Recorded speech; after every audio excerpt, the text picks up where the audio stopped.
thank you everyone who turned out today for this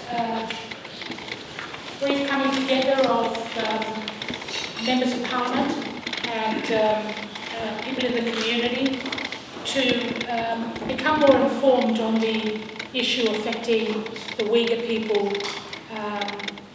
So I'm hosting this event on behalf of the Uyghur Women's Association, and we have a few guests who are attending to present their stories, present their experiences to the group. But before we start that, can I just acknowledge that we do have a number of members of Parliament in the room, and I hope I haven't missed anyone. Ministers Zoe Beddison and Andrea Michaels, Tammy Franks, Michael Brown, Fraser Ellis, Nicola Centifanti, Connie Benares, Robert Sims, Eddie Hughes, and Minister Matt Cook. Sorry, and Jing Lee. Sorry, I thought I had been too small. Couldn't see it. So it is a good opportunity for members to hear about what is happening to the Uyghur population, and it's a plea for support and help at the end of the day. Since 2017, the Chinese government has arbitrarily interned millions of Uyghurs. Sorry, can I just say one other thing? We also have with us Mr. David Matters, who's an international human rights lawyer and who was going to be talking about organ trafficking before our session started. We've merged both sessions, so at the end of the Uyghur session, Mr. Matters will also address the group and answer any questions, predominantly on the issues of organ trafficking.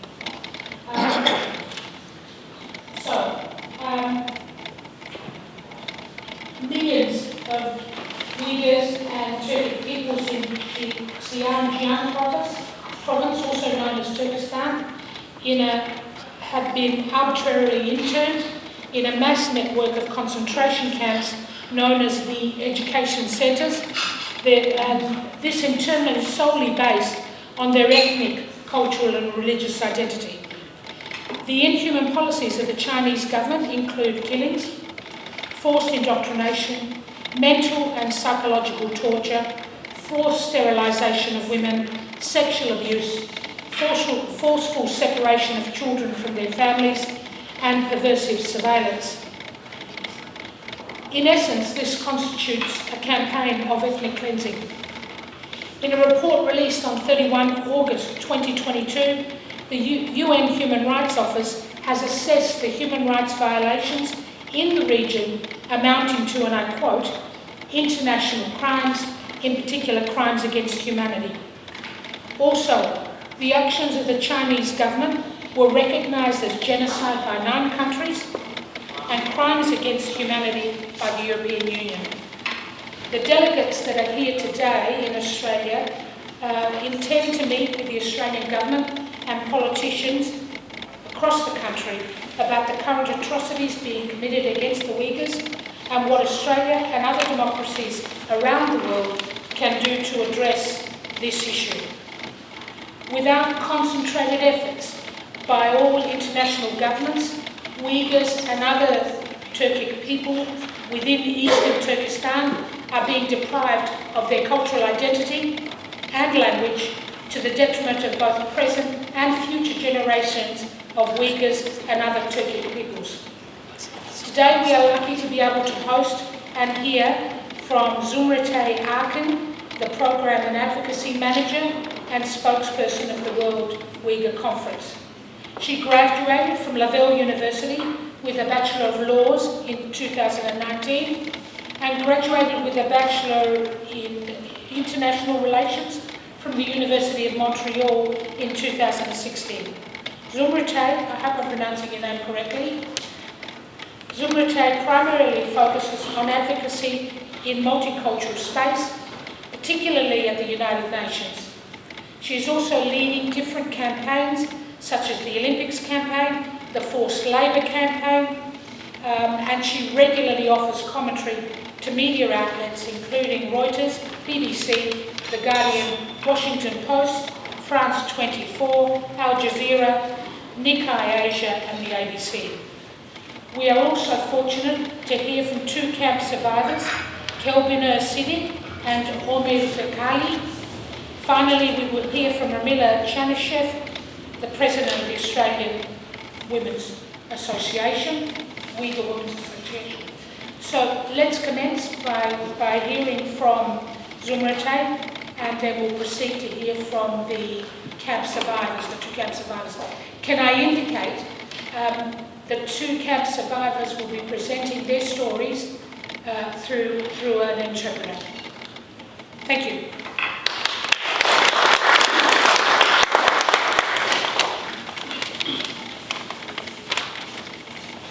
Good afternoon, everyone. My name is ādēlәyttə. I am the program advocacy manager of the World Congress. I first would like to thank MP for organizing today's timely event. I'm here on behalf of our President Domponisa and our Executive Committee Chairman both were unfortunately forced to leave due to the latest news about the Gurunchi fire. As you may probably be aware that on November 24th there was a fire that's erupted in an apartment building in Gurunchi, the capital of East Turkestan, where we believe that more than 40 people have perished in the fire, and this is due to the fact it's due to the harsh COVID lockdown policies implemented by the government, where people were not allowed to leave their houses, and so because of this urgent news, both of them had to leave. So they're sending their deep regrets. We are privileged here to have two camp survivors, Ms. Kelbiner Siddiq and Ömer Bekali, who have traveled from the Netherlands to share their stories of harrowing nature of the tortures that have occurred in the concentration camps. The current situation for Uyghurs is dire. Uyghurs have been targeted due to their ethnic, language, and cultural and religious identity. Since 2017, this has led to around 3 million of Uyghurs and other Turkic being arbitrarily interned in concentration camps, where they are subjected to torture, sexual abuse, including rape, and forced sterilization. Uyghur academics, scholars, and professors have been targeted in particular. Additionally, thousands of Uyghurs are transferred to forced labor facilities, where they're forced to work for global brands. Outside of the network of the camps, the region resembles an open-air prison. Our language, culture, religion, and history are under threat of becoming extinct.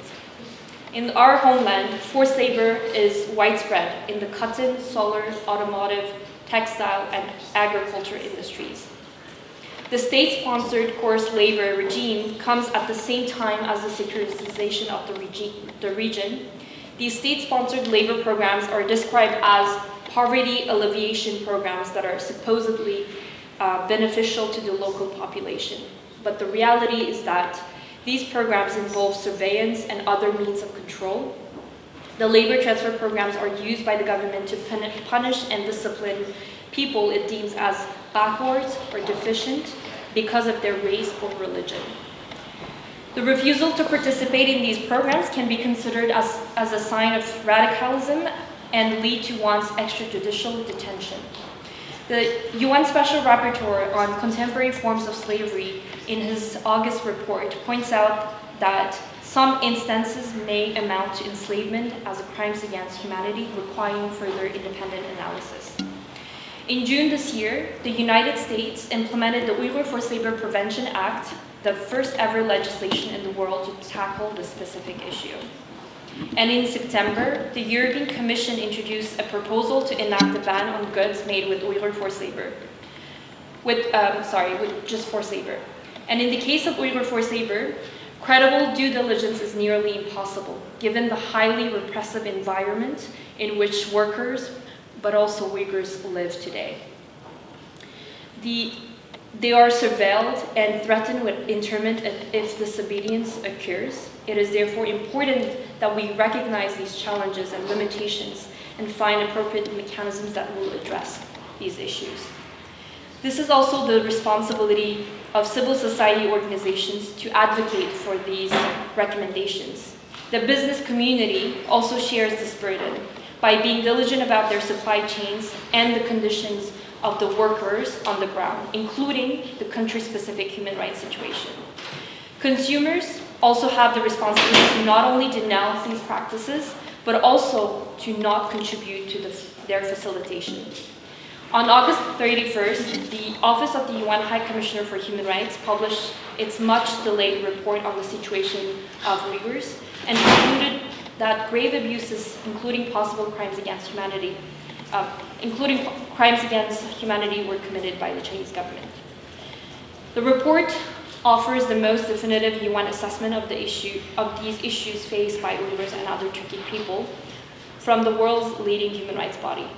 Most notably, it finds that arbitrary and discriminatory detention of Uyghurs and other Turkic people within the context of other restrictions may constitute international crimes, in particular crimes against humanity. This is significant. It also reinforced the findings of the Independent People's Tribunal in London, which was chaired by Sir Geoffrey Nice, who previously prosecuted Milosevic. The tribunal found that these crimes and China's actions amount to genocide and crimes against humanity. This has also been recognized now by 10 parliamentary bodies around the world, including the European Parliament.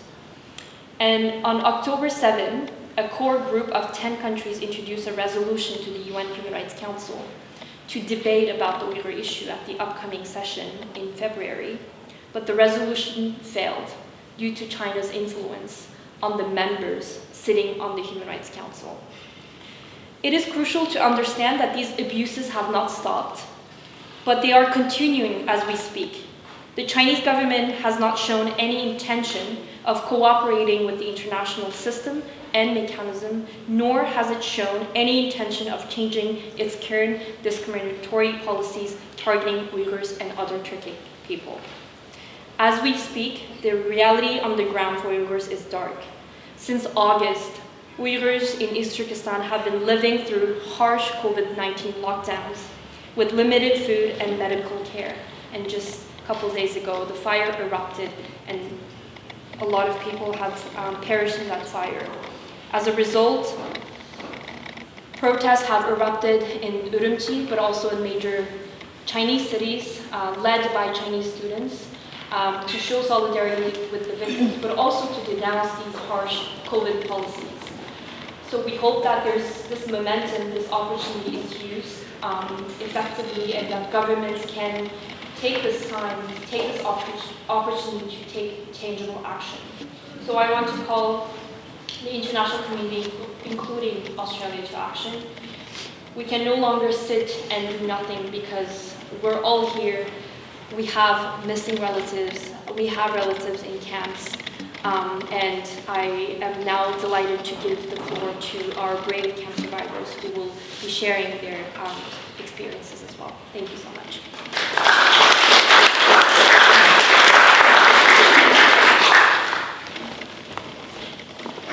Thank you. Can I also call now Kelebina Siddiq and Omer Bekali to tell their story, because you've directly experienced what it is like to be incarcerated in these camps.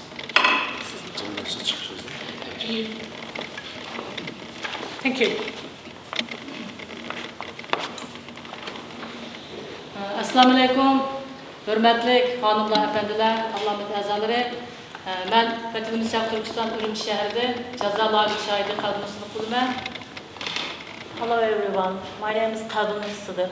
I am the camp survivor from Chinese concentration camp, also the victim from the city of Urumqi in East Turkestan. I'm here to share some of my story from the concentration camps. Aldı bilen, şu Uygurların zulmünü anlaş için kıymetli vaxtınlarını çıkarıp, şundaq yaxşı fürsət yaratıb berganlarga hammalarga rahmet aytaman. First of all, let me say huge thanks for all of you to come here to listen to my story. Thank you. Ben 2017 yılı 3. ayda 9. aygacha Ürümçi şehri Sayvaq rayonu Sanfango tağının üstü kurulgan mana bu erler kampusida 6 ay mecburi Xitay tili ders öttüm.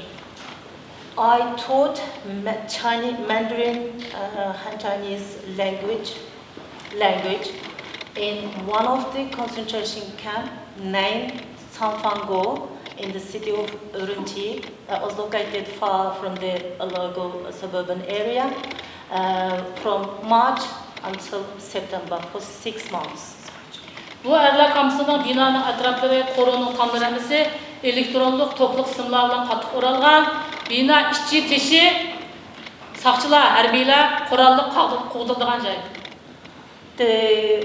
The camp, the wires, the wall of the camps were very tall and it was both wired and tight with the tight strict security. Yani ben şunda elektronluk sımlar bilen kattık oralgan. With the tight wires and electric wires, metals. Bu kamerədəki turbatqan şu tutqunlar her bir kamerada 30'dan 40'ca quruq simotun üstündə yatıdı. The prisoners in the concentration camp inside the cell, about 30 or 40 of those prisoners live on the ground with the cement just on top of the cement without anything on them. Ular her bir tamaklığa bir taldan quruq Xitay momisi bilan quruq sho'g'is ichidi. Hatto tuvani chiqish uchun 1 minut vaqt berilgan. For a day for meal, they only provide Chinese bread. We call it moma, which is the plain steam bun, and only rice soup. Very limited. Ben bu yerda 6 ay turish jarayonida bu tutqunlar bir haqiqatdan muncha kirib juyinib baqmadi. In my 6 months of time, I was teaching lesson in that concentration camp. I never seen any of them even having a shower. They have 1 minute, like maybe very little minute time, even go to the toilet. Tutqunlar yana atalmış şu sınıflarga kamerlardan tutqunların şundaq zincirlengen ve kişilengen halda ömülep çıkıdı ve ömülep kaytıdı. When they allowed to meet the parents or see someone from the visitor, they only allowed to go and see them with the wire, with the handcuffed and chains. Bundan sırt yana ular meyli ders vakti olsun, ara biliş vaktları olsun, Xitay sakçılarının arxın soraklarına ve qiyin qısaqlarına uçurab turdu. Apart from this, they always face heavy questions by the Chinese authority all the time, every day. Ularni qiynashning 4 xil usuli var. Birisi elektronluq to'qma, elektronluq temir o'rindiq, elektronluq qalpoq va elektronluq palaydan iborat. They use mainly these 4 types of interpretation types of torture tools. Tools for torturing the prisoners, which is this is called iron chair. That was called electric battle, and then electronic gloves, yeah, and then this one is also a helmet, kind of a metal helmet. Ben ondan keyin yana şu 2017 yılı 9. aydan 11. aygacha yana şu Ürümçi şehir Sayvaq rayonu Togunga joylashgan ayollar kampusida yana 3 ay Xitay tili ders o'tdim. I also taught Mandarin in another camp called one of the Chinese concentration camp. Togunga joylashgan. It was located the area named Togo. This was for ladies, female concentration camp. Bu intayın gayet zor silingan bina olup, bununla 10 mingga yakın kız ayollar solangan. It was a very big building, about more than 10,000 ladies were locked down inside. Tutkun kız ayollardan %90%'i 18 yaştan 40 yaşgacha. All these prisoners were from 18 years old to 80 years old. 10%'i 40 yaştan yukarı 70-80 yaşlılar var. Maybe 10%, over 10% of them were over 40 years of age. Tutkun kız ayollarning çaşları bütünlüğe çürütülgen, uçsuzdan mahpus kiyimi, ular her düşenbe günde namalum doğru içidi, kan alırdı ve ular uyku olurdu. The prisoners' clothes they were obviously the prisoners' clothes, and then the hair was shaved, and without knowing, every Monday they used to forced to take unnamed medication. Şunun için bu yer kız ayollarının umum yüzde gelmesinden adette toktap getirgen, hatta bazı imtihanalarından sütleri toktap ketken. That's why most of these ladies are not having regular period during that time, and also even the breastfeeding ladies are also stop feed the child because of the milk. Tutkun kız ayollar yani Xitay sakçılarının soraklar jarayonida har xil şekildeki bosqinchiliklar uchrab turdi.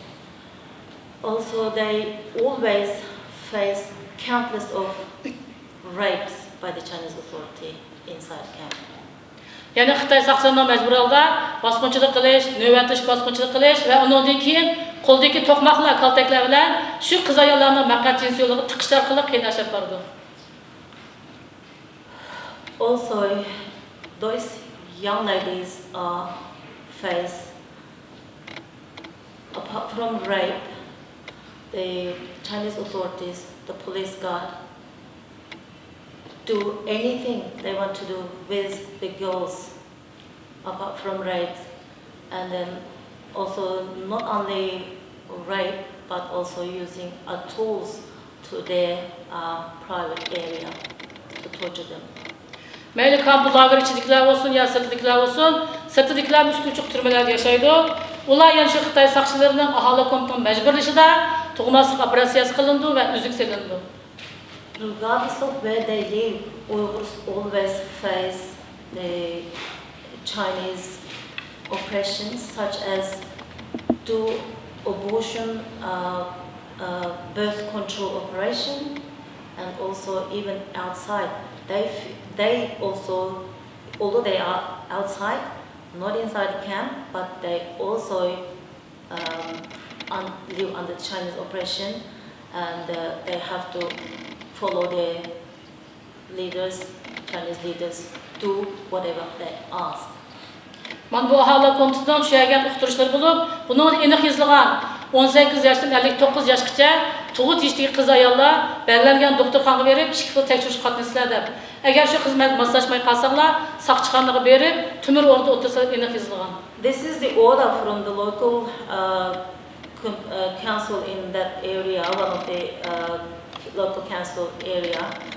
That order, content of the order was explained that all the ladies who are in give birth-aged ladies must do operation for utility operation, otherwise they will face severe consequence.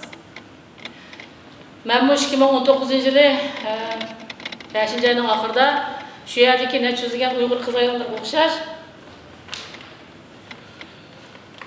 Bana bu ürün şehir tensar ayağına çalışkan Çağla yerine mecbur tutması operasyası kılındı. I was also one of the victims that faced and forced to do the fertility operation in 2019, and that was the picture of the hospital that I did my operation.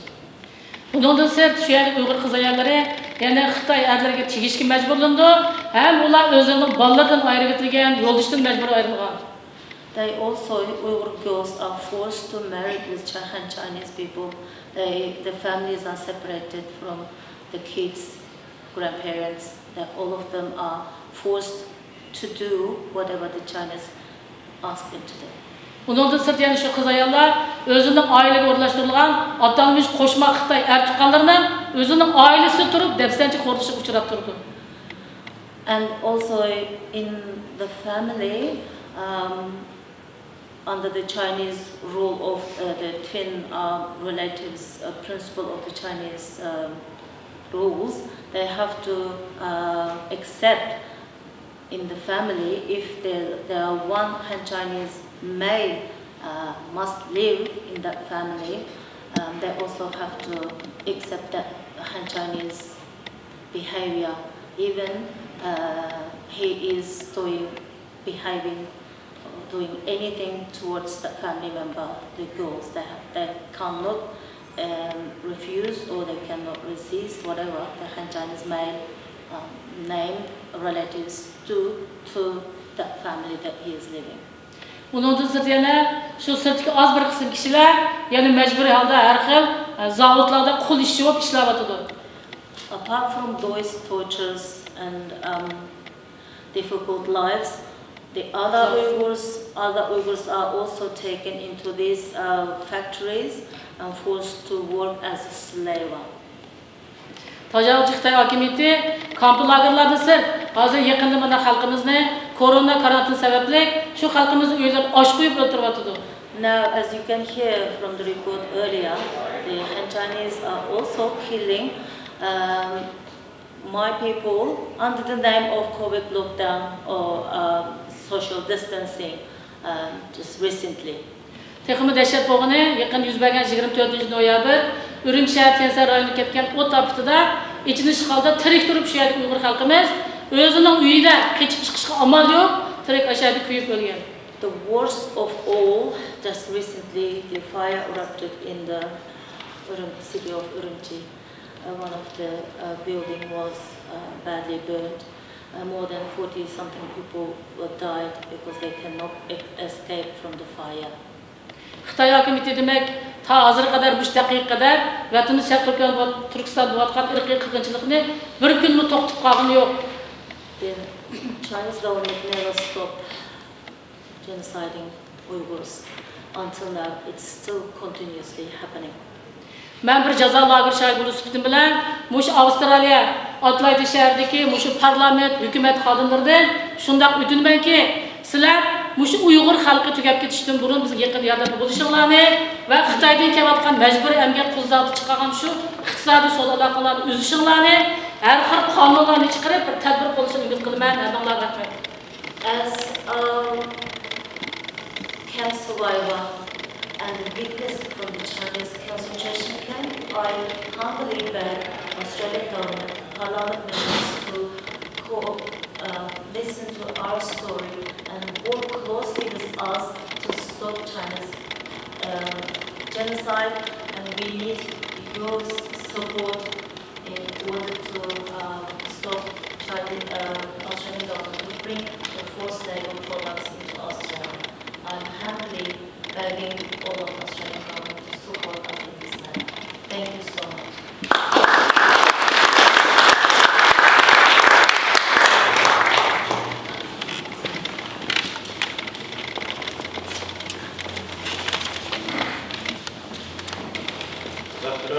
Everybody, as well as the person.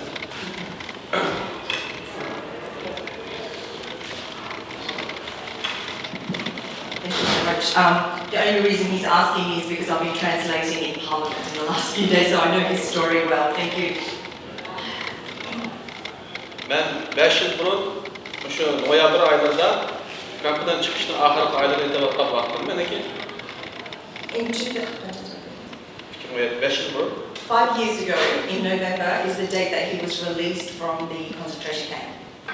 Ben yatkan o lager 7000 kişilik bir lager bu. Her kampta 40 bin insan zincirlerle bağlap aletler yaşasın mecbur olan. The concentration camp that I lived in housed about 7,000 people, and each cell had housed about 40 people per cell in a 12 square meter area. Biz onun içi sunanan insanlar 16 yaşın 70 yaş kadar. Everyone who is housed in this concentration camp is between the ages of 18 and 70 plus. First, terrorists in these cells in concentration camps, there are millionaires, there are business people, there are advocates, there are lawyers, and there are well-versed, well-educated people housed in these concentration camps. biz hammamiz kasb egisi va tilni mukammal so'zlasakmi, atalmış vaqt o'tish uchun mana shunday muallimlarni akilib majburiy darslik o'tadi. Even though we are educated professionals, they still brought people like Kalbner to come in and teach us the Chinese language. Ammo bir oydan 6 oygacha bo'lgan oraliqda bizni 7 rayonga bo'lib, o'qigan kasbi, o'zining kasbiy iqtidori hamda yosh sog'lomlikka qarab bizni 7 xil rayonga bo'ladi. In the first 6 months that I was there, I realized that they were separating us according to our age group, education, health, and many other categories.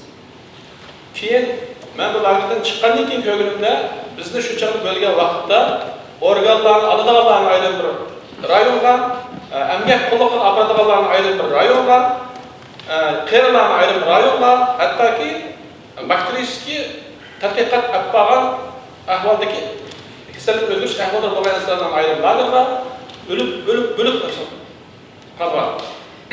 When I realized after I was released was that we were all medically examined and we were separated accordingly to our health and situation. Biz ularga qarashlik qilsak, bizni butunlay hatto sotkalar osh qo'yapti. Ya'ni 24 soat osh qo'yapti. Any resistance that we made, we were forced to starve and isolated and tortured. Bizning hammamiz belimizni tuz qilolmaydigan holatda zanjirlab tashlangan. We were chained, each and every one of us, to our legs and our hands that we could not stand up straight for the 8 months that I was in there. Atalmış özleri tayyor qilgan shu reportga imzo o'tish uchun hammamizni ajoyib vahshiy usulda qiyiqsaqlar oladi. We were forced to sign confessions, We were forced to sign confessions to say that we're terrorists, and if we didn't, we were tortured severely. Bizni to'g'risida is qo'yib, jinsiy a'zolarimizni naslarni tiqib qiynaydi. We were hung from the ceilings and electric batons were inserted into our private parts as part of torture. Tırnaqlarimizga yengnalarni tiqib, qon degan vish itib chiqarib qiynaydi bizni. Needles and nails were inserted into our fingernails and all the blood would come out. Hatta amburlarda tırnaqlarimizni yulib tashlaydi. Even using forced equipment, our nails were pulled. Tamı esib qo'yib, mushta holatda butkul ashbalarimizga rezinka kaltak, yog'och kaltak, sim qamcha, hatto organlarimiz zaxmatga o'chirmagan holatda vahshiy qiynaydi. They used to hang us onto the walls and beat us with wires, rubber battens, but do it superficially on our bodies, but to make sure that our internal organs were not affected. Men 8 oy yetish jarayonida 3 qitimliq eng keng ko'lamli yoshlarni o'tkazib ketish voqeasi fojiasiga shohid bo'ldim. Ya'ni 16 yoshdan 40 yoshga bo'lgan insonlar shunday chiqib ketildi men yashagan shu lagerlarda. The concentration camp that I lived in, I've seen a lot of turnover, people coming in and leaving, and the young men between the ages of 16 to 40 would have disappeared and we never saw them again or heard from them. Men bu lager qamalgan shahar bizniki Sharq Turkistonning bir nefis shahri bo'lib, intayin boy bir shahar. Shunda holatda u yerdagi insonlarning hech qanday kasb va teknikga hojati yo'qdi. The concentration camp that I was taken into is called Kharmay, which is one of the richest resources in East Turkestan, and none of them, all of them professionals, none of them needed re-education in any area. Bizning u yerda yashagan hayotimiz kecha-kunduz, ya'ni 24 soat video kameralarga iliqlab Our 24 hours of living in these concentration camps were surveilled and monitored and kept as records.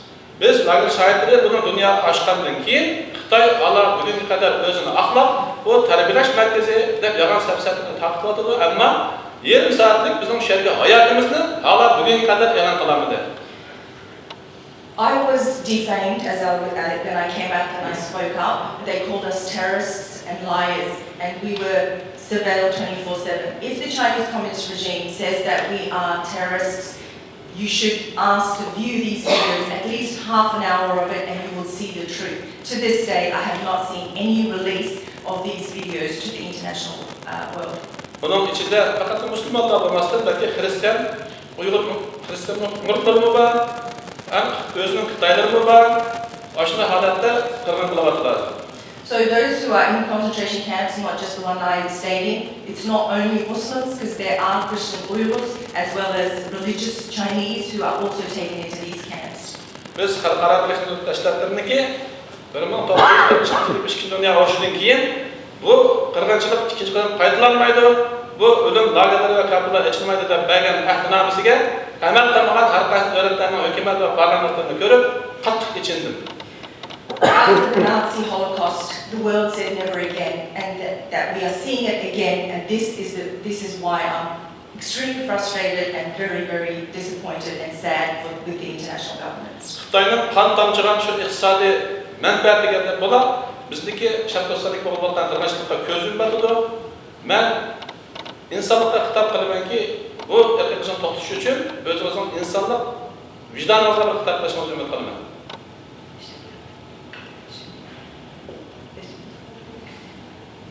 Men insonlikqa xitob qilaman. I request for your humanity and need your support for human rights actions to be taken immediately. Biz bazı mamlakatlarda pul so'ramadik va yoki qurolli Xitoyda urushim demadik. Faqat shu insonlarniki insonlik huquqi uchun, mana hozir sirtda hayvonotlarning haq huquqi uchun namoyish bo'lyapti. Bizda insonlik qirg'inchilik bo'lyapsa ham buningga sukutni tanlaydi har qaysi mamlakatlarda. We never asked for weapons, we didn't ask for money. All we're asking is dignity and freedom to live in peace and humility. We can see outside there's a protest about saving ducks. People are protesting for this, and yet there hasn't been an outcry for the atrocities against humanity in the East Turkestan region. Ben Avustralya hükümeti ve parlamentler, ADELAYDTIKI parlamentler emas insanlarniki adalet yapmaydiganlığa işinimen. I call on the South Australian parliamentarians and also the South Australian people that your humanity, your human rights, strong values take precedent and stand and support us. Çünkü Canberra'da olsun, Sydney'de olsun, ADELAYDT'te olsun, alaylar bizni çağırıp, bu anlaşmanın özümü, bu insanlık borcumuzun bir şey aday diye çağırmasının ispatı. We visited Canberra and Sydney. The reason that we came here under Amnesty International is to talk about human rights abuses, and for you all to be sitting here and listening to our stories shows us that you are concerned and that hopefully that you will start taking action. Thank you, everyone.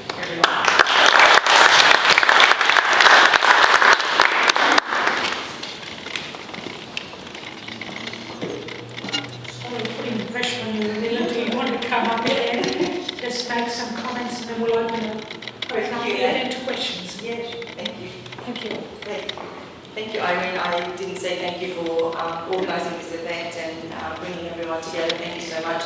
We've had a very busy week in Canberra and in New South Wales, meeting a lot of parliamentarians and we've been promised a lot of action. We have yet to see anything. So we're here to I'm a South Australian, been here for over 40 years.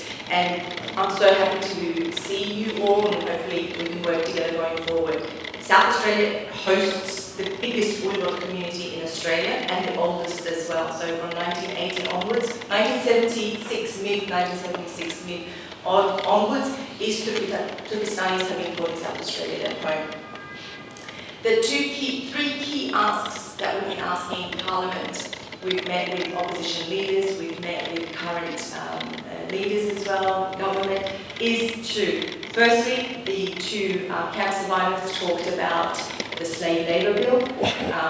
The slave labour bill has been sitting in Parliament, passed Senate, refused by government in the previous government, has been brought up by the Greens in last week. Now we've just been told today that that also is not going for vote this week. So we're extremely frustrated, very sad, especially with what's happening in the current studies. So slave labour, we were very happy to learn yesterday. We met with Dr. James Cocaine. He is the Anti-Slave Labour Commissioner in New South Wales, the only anti-slave labour commissioner in Australia. We know that the government is going through a review. It's called the Modern Slavery Act. This is going to take a year. Submissions closed earlier this week, and now it's going to go up for review and recommendations. So with the recommendations, what we're asking parliamentarians is please push your government to ensure that the recommendations are accepted and legislations are in place. New South Wales introduced a bill this year in July that no product made by slave labour will enter New South Wales. This, we are extremely happy, and we are so sad at the same time that why we don't have this legislation nationally, and this is what we're calling for. The other one is Magnitsky Style Act. We know that both governments approved it, but there are double standards here. The Magnitsky Style Act is has sanctioned in the last couple of weeks Russian criminals who have committed crimes against the Ukrainian people. Why is it not? Because we're the ones who brought that Magnitsky style to parliamentarians. We're the ones who pushed it for it to be approved. Why has this not been applied to the Chinese war criminals? Sanctions, individual sanctions. We know that sanctioning the whole country is problematic for economic purposes in Australia, but we know that individual sanctions, visa sanctions, and UK, US have applied this, and the EU is in the process. Why is it Australia? Why are we so afraid to use our own laws to stop crimes against humanity? This is the other one. The other one is, the third key answer is refugees. We have Uyghur refugees stateless in Thailand, in Turkey, languishing in detention camps in Thailand, languishing in Turkey without a state to go to. When we talk to the members of parliament federally, we ask them to take action, to bring these people, reunite families. You know, we've heard the current foreign minister talk about the Chinese officials that are being held in China, the journalist, the author. They have yet to utter the Uyghurs who are also held in these situations. We have families here whose husbands, whose wives have been taken in, arbitrarily detained. A husband, a 25-year-old man, has been sentenced to 25 years imprisonment. His crime, he went to Turkey. Our crime, because we're Uyghurs. Our crime, because we reside in East Turkestan. So we are imploring you, we are begging you, please use the laws, enact legislation to make sure that the Uyghur future generations do not disappear. We have depopulation in certain areas of East Turkestan, and this is a scary thought that I or any other Uyghur that lives in South Australia or Australia will never be able to go back to East Turkestan to visit our homeland, to visit our people, our families. So we implore you, we beg you, thank you for your time.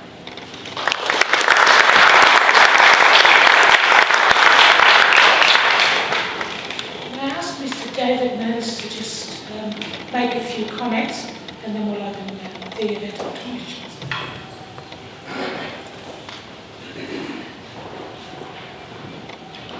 Thank you. I'll be brief. I was originally scheduled to speak in a prior session about organ harvesting and killing of Falun organs, but we just waited and then kind of blended the two sessions. Now we heard from a leader speaker about this particular problem as well.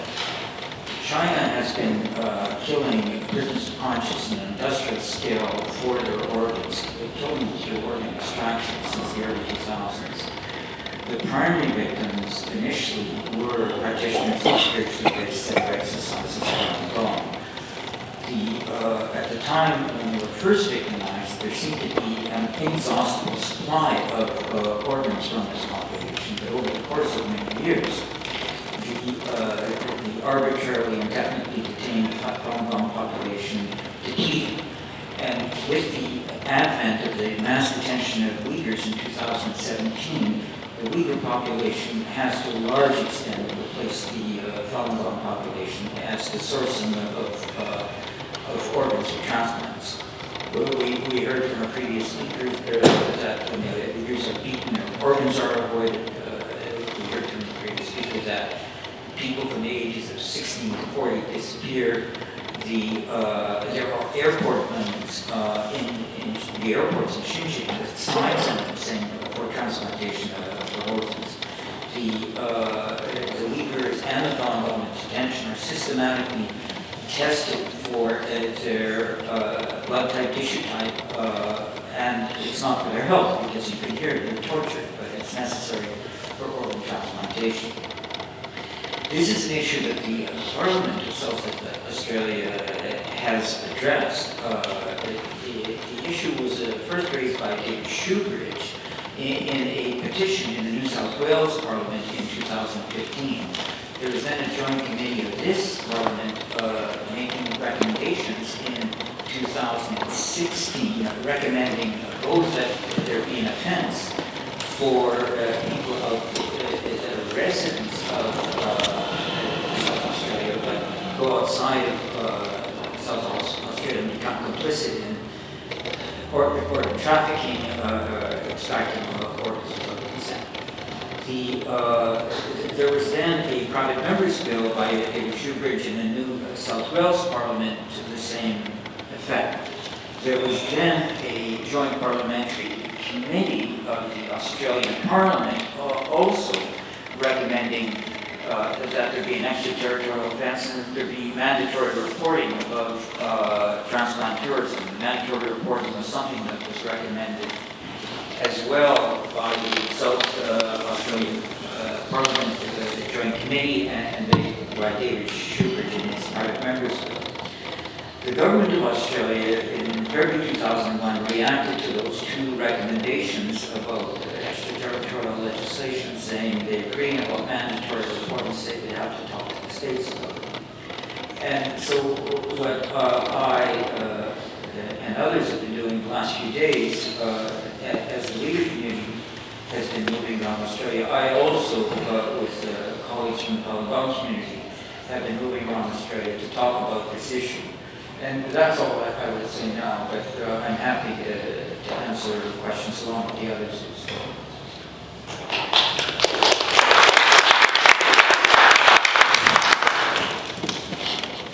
Thank you, David. Do any members have any questions? I might start off with a question, and that is, have there been any international members of the international community who have visited these camps to view the circumstances and how people are living?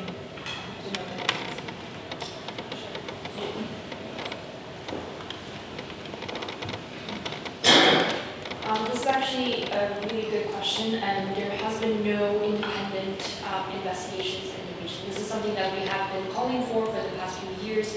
And in May this year, the High Commissioner was able to get actually a visit from the Chinese government to the region, which is unprecedented.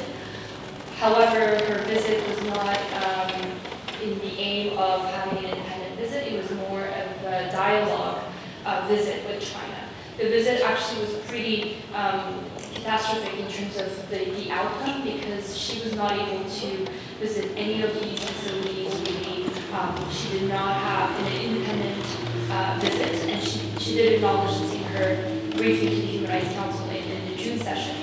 The last time that a UN Special Rapporteur was able to go was Mr. Novak in 2005, the Special Rapporteur on torture, and he did acknowledge in his report back then in 2005 that he was extremely limited in terms of the places that he was able to visit and also the people he was able to interview. So it's extremely concerning that no independent investigative body is able to visit. Even journalists have trouble visiting.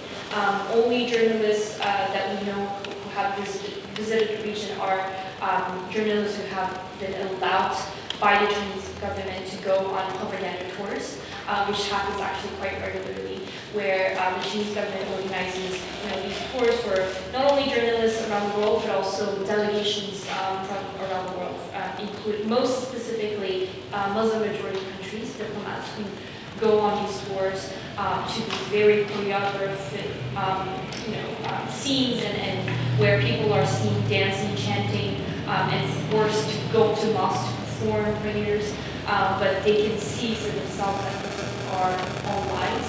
However, Muslim-majority diplomats from Muslim-majority countries are not able to speak out because of their ties with China and the economic coercion that China exercises on these countries.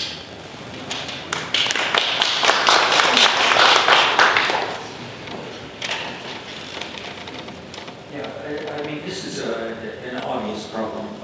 It's a problem we see also with organ harvesting. One person, a wife of a transplant doctor, gave a statement about what her husband was doing in a particular hospital in China. So the Chinese government, of course, denied it and then organized a visit to the hospital. A few weeks later, everything was cleaned up, everything with the right information. And this sort of cover-up is typical of genocidal regimes or human rights violations regimes. There's even a name for it, a Potemkin village activity. We saw it with the Nazis with Theresienstadt, where they organized a visit to a concentration camp with the Red Cross, but it was completely sanitized beforehand. There's a genocide scholar, Gregory Stanton, who talks about the stages of genocide, and the last stage is denial. Now, of course, I mean, even innocent people will deny they did something, of course. But what innocent people don't deny is that the crime happened. And here what we have is not just we didn't do it, but it's not happening and you can't see anything. And that in itself, I mean, this cover-up, instead of somehow proving innocence, is a factor in excessive guilt.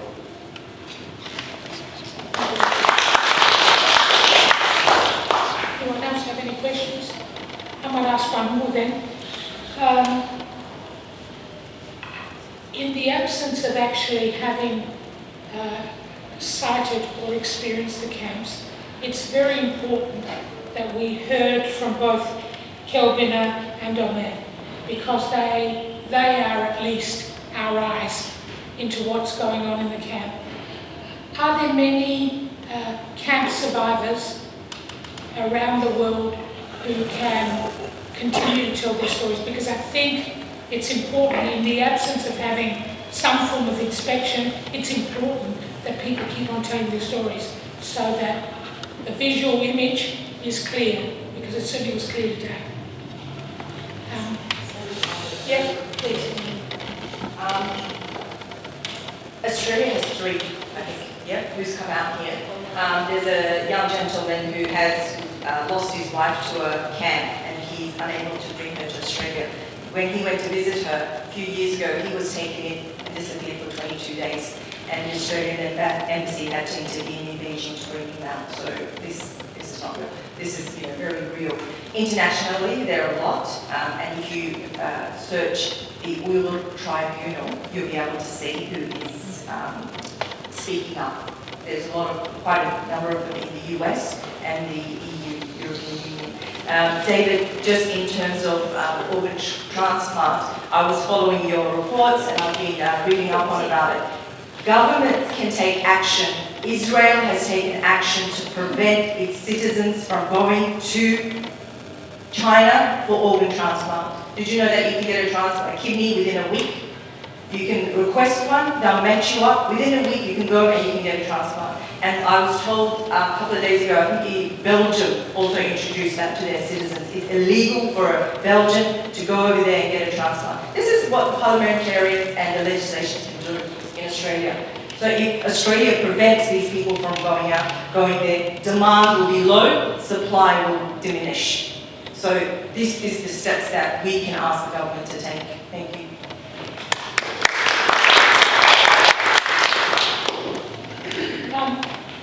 Can I just, sorry, yes? Yeah, could I just ask one question? The organ harvesting has been proven to begin early in this century.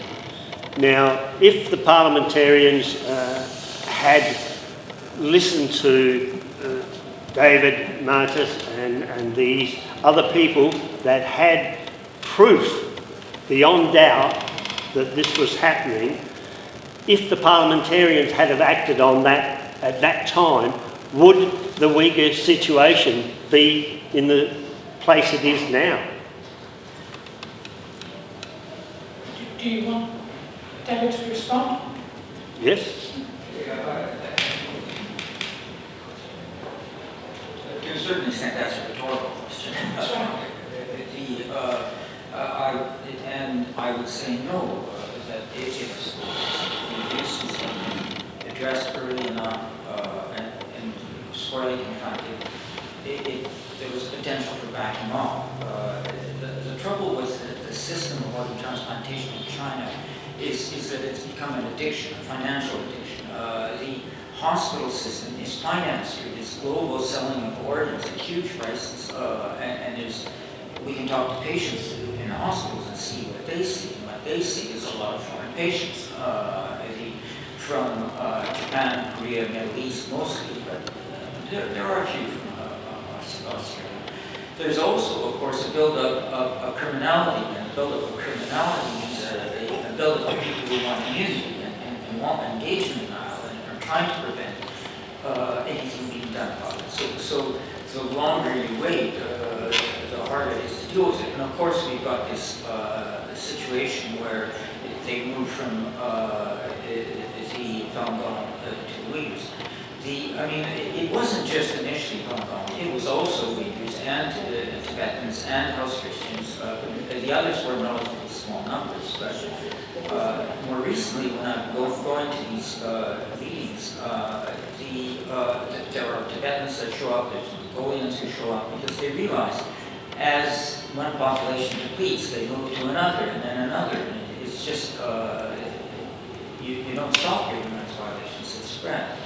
I would also say, and I take your point, it's very important to hear people, to see people who experience things, but nobody can get up and say, I've been killed for my organs.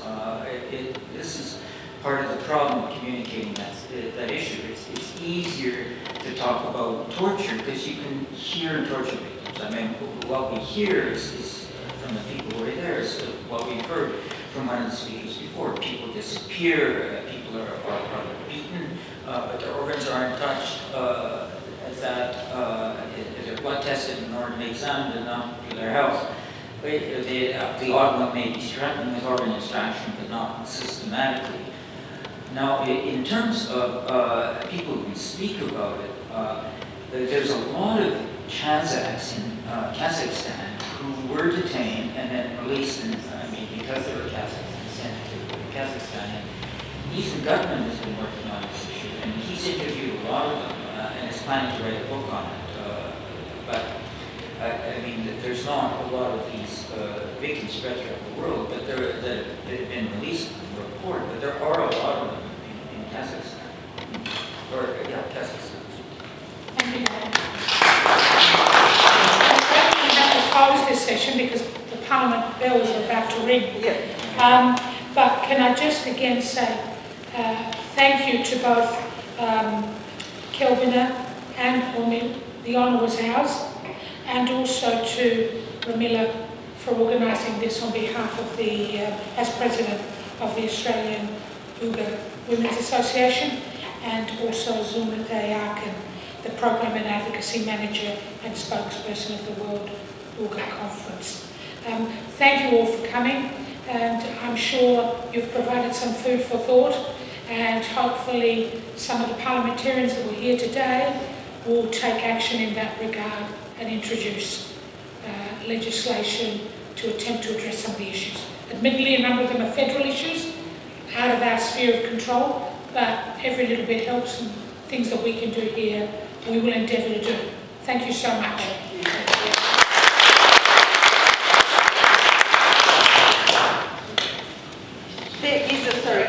There is a protest that's happening outside, so if anyone is willing to come out and say a few words, I'm sure the Uyghur community in South Australia will be very grateful for your support. So it's just happening at Parliament stairs as we speak. Thank you. Thank you. Back. We are a colonized people. Our land has been stolen by the Chinese Communist regime. Today, more than 3 million of Uyghurs are perishing in these camps. And we don't know the real number of Uyghurs who are also working under forced labor conditions. We're here in Australia. We might be contributing to Uyghur forced labor as we go shopping in those malls as Christmas is approaching. So we ask you to be mindful of these things. And as Australian citizens, there are a lot of things that you can do from here. You can talk to your parliament members. We were just in parliament here, talking to parliamentarians here in South Australia to urge them to take action, to urge the government to take action. Because like I said, this genocide is a multifaceted genocide. Our culture, our language, our religion is under threat. We, the diaspora community, is the only hope for the people inside. We have to carry on this way. We have to carry on our culture, and we have to live with this trauma. But there are a lot of things that can be done, and I'm actually a very optimistic person. There have been a lot of changes, positive steps that have been taken in the past few years, and I believe that it will continue to happen if we just come together, unite our forces, come together, listen to the voices of camp survivors, listen to the voices of relatives here who are living in Australia, separated from their families. So I urge you not to forget the Uyghurs while you're fighting for the freedoms of Ukrainians, Iranians, and others around the world who are persecuted. Do not forget Uyghurs in your prayers, in your actions, and in your words. Thank you.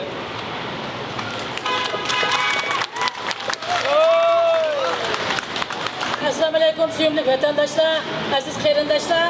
Men qalbli sizlardan sizlarga salomlar va oliy ehtiromlar bo'lsin. Demek bu Adelaide şehirde, onu bu namayiş meydanında, parlament binası oldida mushuncha ko'p qarindoshlarımni, azizlarimni ko'rib, shuncha xursand bo'ldim. Oyog'imda bosam bayqalyapman. Demek bu qadrli azizlarimizning orasida akalarimiz, adillarimiz, ini-singillarimiz, hattoki umoq farzandlarimizni ko'rib shuncha xush bo'ldim. Demek bugün bu şundak vakitte hemimiz özümüzden bir günlük vaktimizni çıkarıp çokum bu şundak yakıp tökülüp namayiş katılışımız özü bu bir inkılap. Biz öyde oturup WhatsApp'ta, Facebook'ta her xil videonu çıkarıp yazmalarını yazıp onu hakaretlep bunu tıllaş arkalık ve de azal kalıp olmaydı. Bu inkılap emez herkesme. İnkılap fakat bu şundak meydan tükülgende emeli hareket ötkende hem de royak çıkıdı. Tuna için ben yana gapni qisqartib deyman. Hammamiz cho'qim shunda bir ishimizki, ulug' Allohning qudrati bilan Alloh yor va yordamchi bo'lsinki, uzoq bo'lmagan yaqinqi zamonda mushu oy yulduzi ko'k bayroqlarimizni vatanimiz ziminda lapilarga nisib qilsin. Cho'qim g'alaba bizga yotadi. Xitoy cho'qim mag'lub bo'ladi. Hammanglarga rahmat, suyumli azizlar.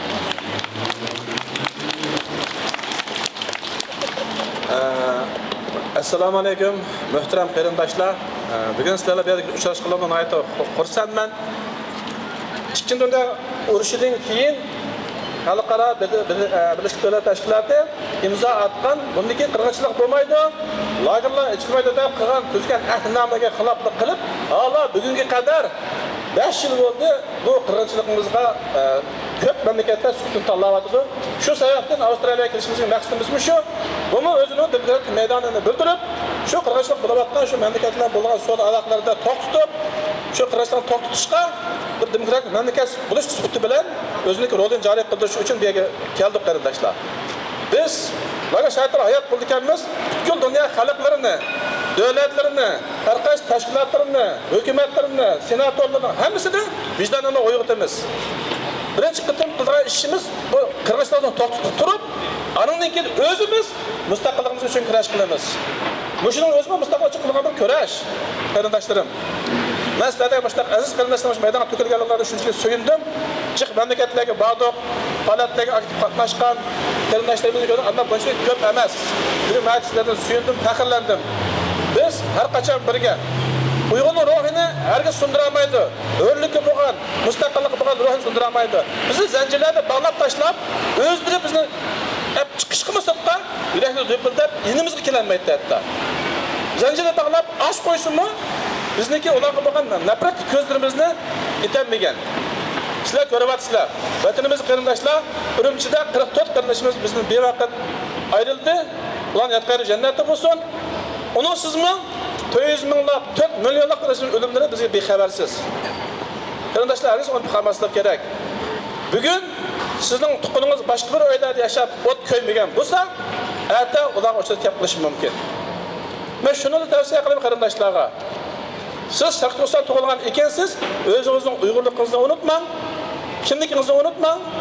Siz her gün işlerini oylagan vaqtingizda sizningmi bir kishiga majburiyatingizning borligini tunib yetishingizni umid qilaman. Ko'pchilikka rahmat.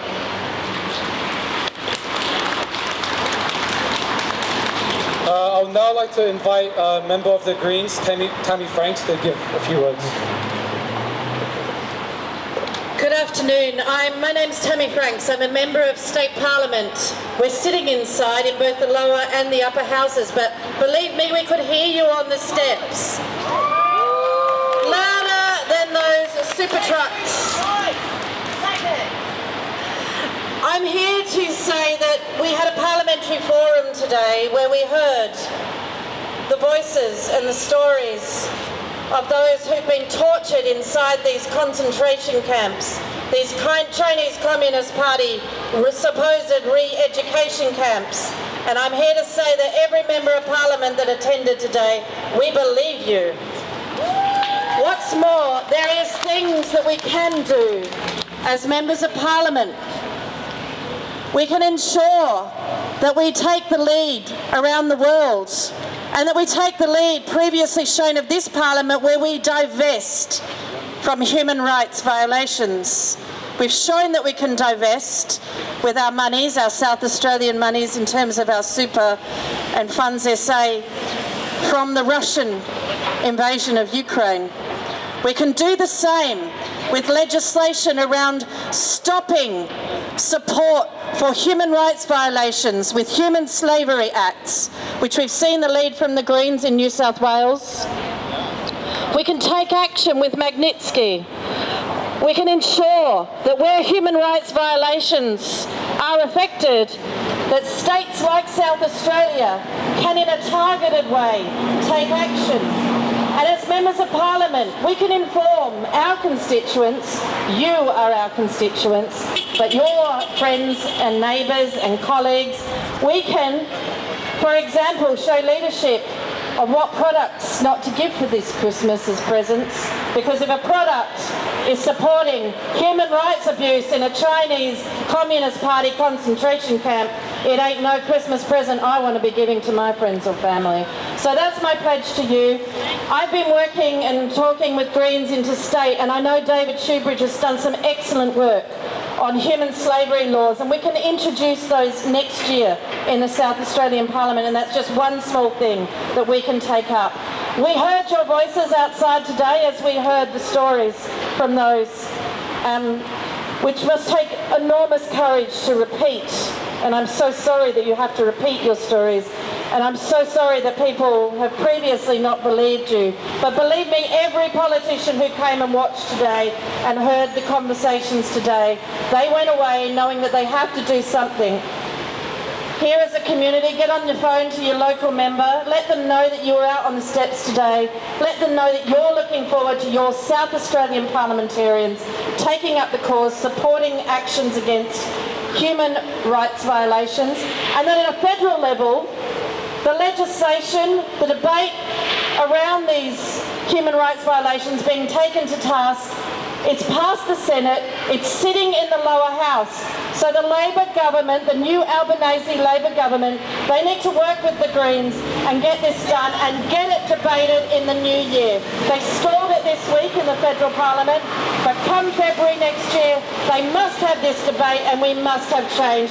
I congratulate you all for being here. I know it takes a lot of courage for many of you. It is the right thing to do. It is the honourable thing to do, and many of us in this place call ourselves honourable by title, but let's hope that we keep the faith with you and make ourselves honourable with our actions to protect human rights in the South Australian Parliament. Thank you. China lies! China lies! Uyghurs die! Uyghurs die! China lies! Assalamualaikum hammaga. On the 24th of November, a building in the capital city of occupied East Turkestan, Urumqi, caught on fire and killed 44 people. Why didn't they run away like anyone else would? Well, for over 100 days now, the Chinese Communist Party has forced Uyghurs into a zero-COVID policy lockdown. This lockdown has kept our Uyghurs starved. No access to food, no access to medicine. Hundreds have died from starvation, suicide and pain. No way to leave, the doors barricaded and locked. The windows open as if to tell the Uyghurs that's their only escape.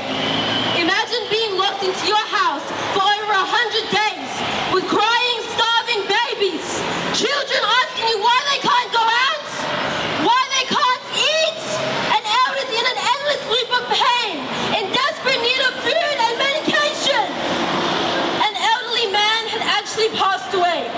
and the family could do nothing but wait for officials to collect his dead body. For days, he lay dead in his living room. His children and grandchildren forced to see him, forced to smell him. The zero COVID policy is an abomination on human rights. The zero COVID policy is China's way of discreetly killing our people. In Australia, if you left your dog in the car for 10 minutes with the window down, that's enough to pay thousands of dollars. Sometimes people are even jailed for it. But now, when Uyghurs are being locked in their houses with their doors locked from the outside, the world is silent. The fire that occurred on the 24th of November was responsible for 44 Uyghur lives.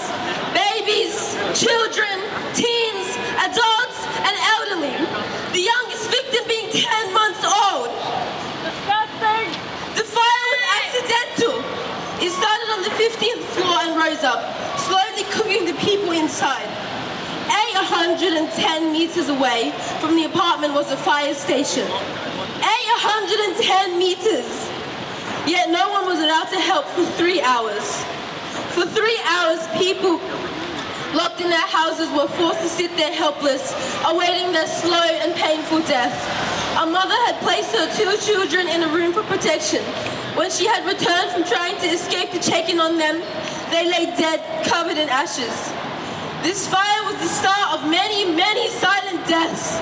The Chinese Communist Party has tried to cover it up. They claim only 10 people have died from this tragic accident, but we know the truth. We will continue to fight and spread the truth. We would like to thank everyone for coming out today.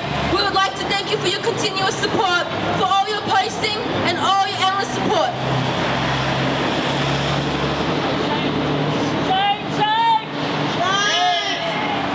To the people of China who are protesting against the dictatorship of Xi, do not be afraid to stand with Uyghurs. Do not be afraid to stand with us.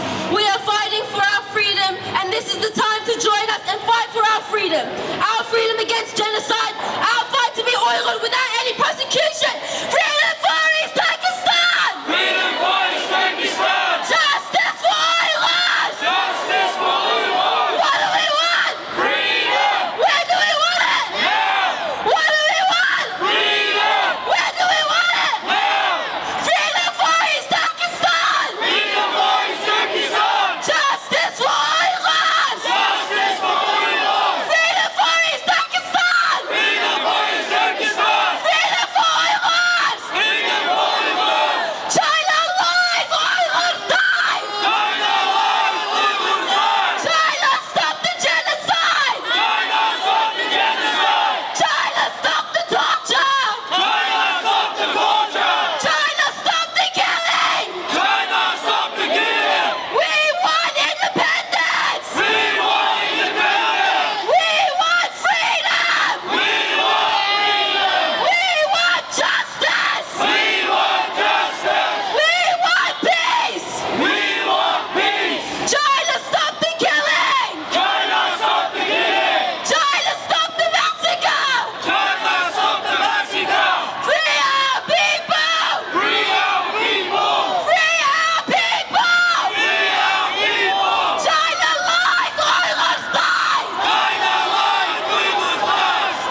I would now like to invite David Mattis, international lawyer who's come from Canada, and he would like to share a few words. Thank you. Thank you very much. I've been working on the mass killing of prisoners of conscience in China for their organs. Yeah, I've been working on the mass killing in China of prisoners of conscience for their organs. That abuse started in big scale in the early 2000s with Falun Gong practitioners with a spiritually based set of exercises, and ramped up so it became a multi-billion-dollar business with tens of thousands of organs being extracted each year. The Falun Gong originally seemed to be an inexhaustible supply, but over the years they were depleted, and now they're being replaced by Uyghurs. Uyghurs are being killed in Xinjiang by organ extraction, and their organs are being sent around China. Now, you're not going to hear from anybody who says I was killed for their organs. What you're going to hear is people who were in prison and got out and say they saw people disappear that were ages of 16 to 40, a good age for organ health. They saw that they were beaten, but in a way that their organs were not damaged. They were blood tested and organ examined, which you need for organ transplants, but wasn't for their health because they were being tortured. That in the Xinjiang airports, there's signs at the airports for transplantation of organs, reserved for movement of organs. The people who are victims are dead. They cannot speak, but they exist. We must not forget them. We must not forget these victims, and we must not forget their perpetrators. Thank you very much. Thank you, David.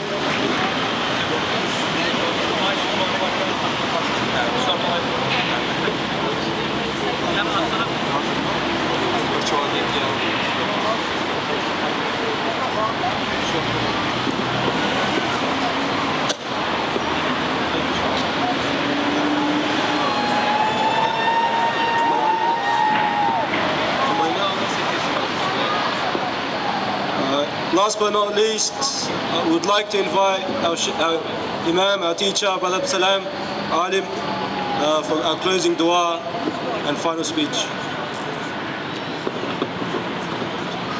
Assalamu alaikum wa rahmatullahi wa barakatuh. Sizinle hemmimizin işlerge imanımız bilen, ruhumuz bilen, maneviyetimiz bilen ve en mühimi bizninki vatanını kutquluş arzu isteklerimiz ve işençimiz bilen işlerge bizim cem kılgan Allah subhanahu ve ta'alaga hamd sana aytimiz. Bizge hak üçün küreş kılışını ügetken ve onu bizge yaşaşının en mühim asası prensipi de bildirgen Peygamberimiz Muhammed Aleyhisselam'a durut ve selam yollayımız ve şundakla hak üçün küreş kılgan barlık kırındaşlarını dünyanın kayırı bulursun kat'i nazar hak üçün küreş kılgan hak taraf tutuğan hakkı karşı sükut kılmagan, batılığa karşı sükut tutulmagan barlık kırındaşlarıma Allah'ın selamını yollayımız ve hemmedin durun bu yada sözünü kılıçtım burun bizninki لاگېرى şahitlerimiz, kırındaşlarımız bizge umut bergen, bizning haqiqiy kahramonlarimizni qarshi olamiz. Allah sizlardan razı olsun. Sizlar ishga emas 25 milyon 30 milyon xalqninki ovoz bo'lib bu yerga keldinglar. Haqiqatan bizning faxrimiz sizlar. Biz sizlardan faxrlanamiz va kelgusi tarixmi, kelgusi avlodlarmi ta qiyomatgacha sizlarning isminglarni unutmaydi va sizlar uchun har vaqt doim duo qildik. Let me just begin as a religious leader to remind my people here that as Muslims we believe that God the Almighty created us to live in this world, to be responsible for this world, to bring peace and to fight for justice. That is the main purpose that God created us. But the Satan on the other hand, who disrupts this law of Allah, who causes disruption, who brings injustice, they are the enemies of God, enemies of the humanity,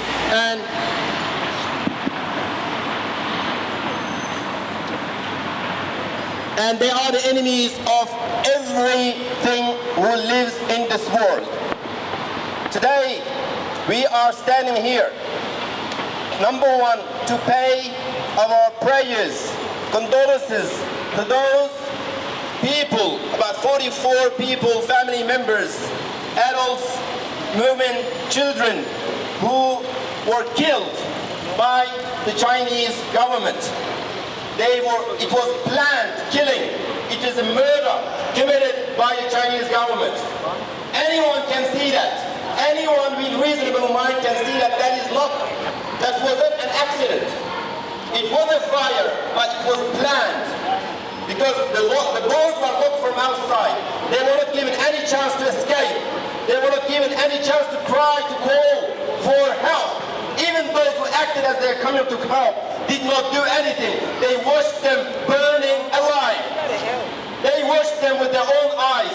That's why some of them have seen this. They could not believe the atrocity, the genocide the Chinese government was doing on the people of East Turkestan. Now some of the Chinese people start waking up. Now they started sharing, yes, our government was wrong. Now they are starting to understand that Uyghur people are the real victims of this genocide. Yes. Thank God that God is with us. Yes, those people became martyrs. They will enter Jannah, they will enter paradise. That's our belief. Now, we need to also remind ourselves, number one, that our goal, our demands are right. And we are standing here for the right cause. And it is in accordance with our belief, it's in accordance with the international law, it's in accordance with the moral system.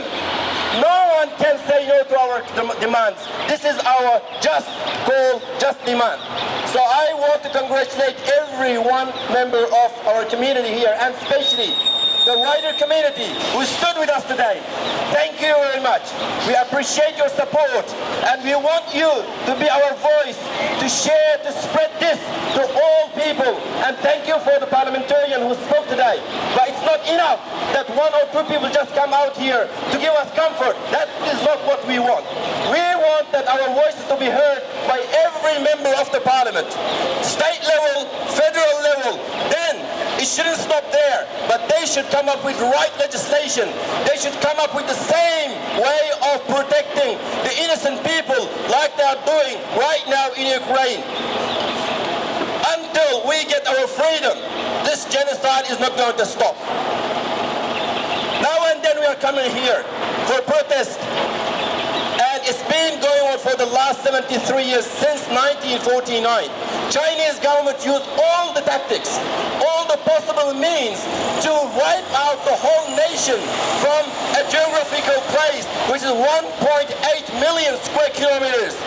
Now they are claiming that the people of the local people do not belong to that place. Now how they are distorting history. Now how they are deceiving the international community. Now this evil, this disease which started in China in the name of COVID, that was a real disease, and that was a real threat to the whole countries of the world, whole international community. So if it is directly affecting us right now, it has affected the world as well. Millions of people became the victims of this virus, which was planned. I say it, and I'm responsible for my word. It was planned to destroy the enemies of China. So we all have to stand as one against Chinese aggression. As believers, I want to say to my people, my brothers and sisters, God the Almighty says, do not despair, do not lose hope, because you will be given victory as long as you remain true believers. If you believe that God Almighty has the power to help you, He will help us. And also, second thing, our prophet has stated, if you see any evil happening anywhere in the world, you have to stop it with one of the three ways. With your hand, if you have the power and authority. If you can't, then with your tongue, you speak against it like we are doing right now. If not, then at least hate it. At least don't stand with them. At least boycott them. At least don't buy their commodities and goods. Otherwise, no matter what you call yourself, you are one of them. You will be counted one of those enemies, aggressors, and those tyrant communist regime. So you have to find your way. Where do you stand? Do you stand with justice or do you go against justice? Justice! Justice. So thank you very much. I appreciate your sacrifice, your time, your energy you have given this. It's a small, very least we could do now. Now we are enjoying life here without any aggression, without any physical threat, without any police force coming us, throwing gas on us or shooting on us. We are like having a party here. But still, unfortunately, there are many from my community, from my brothers and sisters who are preferring their lifestyle, their home, their holidays, their daily work. This is really, really upsetting thing. So I hope this message goes to everyone. Please, I call you all directly from my own community and the wider Australian community to stand with the people of Uyghurs. If you stand today with them, you will be rewarded by God. If you stand with justice, you will be rewarded by God. The Almighty has promised victory for those who are oppressed. Thank you very much. And now we pray for the martyrs, for their souls, because this is our belief. Like we did the special prayer in our mosque 3 days ago, we call it the funeral prayer we did for the people who died on the 24th November. I ask and urge all of you to join me in the prayer. Bismillah ar-Rahman ar-Rahim. In the name of Allah, the most gracious, the most merciful. Alhamdulillah Rabbil Alameen. Praise be to Allah, Lord of the world. Ar-Rahman ar-Rahim. The most gracious, the most merciful. Maliki Yawmiddin. Master of the day of judgment. Iyaka na'budu wa iyaka nasta'een. You alone we worship and you alone ask for help. Ihdina as-sirat al-mustaqim. Guide us to the straight path. Sirat al-ladina an'amta alayhim. The path of those whom you have given your favor. غير صراط الذين أنعمت عليهم غير المغضوب عليهم ولا الضالين. Not the path of those who earn your anger, those who went not the path of those who went astray. Allah subhanahu wa ta'ala hammamizdeki imanı sağlam kılsın. Bu şey hakkın kıraştıran kırındaşlarımızla Allah tarafı küçük etmesin. Bu şey hak yolda boğanlarının ısrarını Allah kıpaytıp versin. Allah'tan bizniki şu kılgan gayretimizge, azgını kılgan tirişçalığımızga netice verişini Allah'tan sorayımız. Ey Allah, biz acizkenmiz. Ey Allah, biz asikenmiz. Ey Allah, biz üzümüz zulüm kıldık. Biz sen tarafı kaydımız. Biz üzümüzdeki hatayını tutulduk. Ey Allah, sen bizge rahmet kılmasan, sen bizni keçirmesen, sen bizge nusret ata kılmasan, biz ne hiç kutlanmaydık. Bizden bu kılmak kallımız fakat sebepten ibaretlerse. Biz sebeple kılvatımız. Kulümüzdeki kilidimiz şu. Ama hakiki nusret, hakiki merhamet, hakiki yarın senin kilidi ey Allah. Ey Allah, bizden halkımızı huzurunu kutlusun. Elbette seni kutlusacak ibademiz kamet. Ama biz fakat senin bu şu zulümdeki tat arada, yakında, hiç beklenip tutulup geçiyor sorayımız ey Allah. Ey Allah, bizim ülkemizde, gözümüzle bayraklarında tutulgan, erdallarının yoluyla sen